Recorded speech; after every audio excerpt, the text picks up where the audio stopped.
अमीर का बच्चा योग्य हो जाएगा क्योंकि उसे सुविधाएं मिलेंगी, सुविधाएं मिलने से योग्य हुआ, योग्य होगा तो अच्छा काम कर लेगा, इस वजह से उसकी इनकम ज्यादा होगी, इनकम ज्यादा होगी तो फिर से अमीर हो जाएगा। और इसलिए अमीर घरों में अमीरी का दुष्चक्र बना रहेगा। वो उसको दुष्चक्र नहीं कहेंगे, वो इसको अच्छा चक्र कहेंगे, लेकिन एक सामान्य बात है।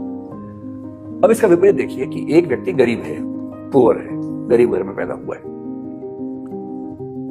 फिर बाद में उसका एक बेटा हुआ ए नाम का।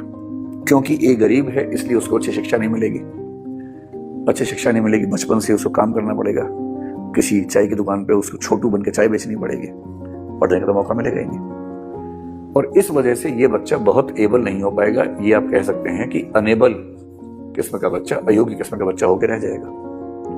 और जब ये अनेबल हो जाएगा तो सीधी सी बात है कि इसको अच्छी नौकरी मिलेगी नहीं, और इसलिए इसके इनकम का लेवल बहुत कम रहेगा। जब इनकम का लेवल कम रहेगा तो ये जिंदगी भर गरीब रहेगा, और फिर ये गरीब रहेगा, फिर इसका बच्चा वो गरीब, उसका बच्चा फिर वो गरीब होगा। एक आध बच्चा संयोग से इस दुष्चक्र को तोड़ देगा, अखबारों में बड़ा बड़ा छपेगा उसके बारे में, और लोग ये भरोसा कर लेंगे कि गरीबी से हर व्यक्ति लड़ सकता है, जबकि ये बात सही नहीं है। गरीबी से लाखों में, हजारों में एक आध व्यक्ति लड़ पाता है, कुछ ही व्यक्ति लड़ पाते हैं।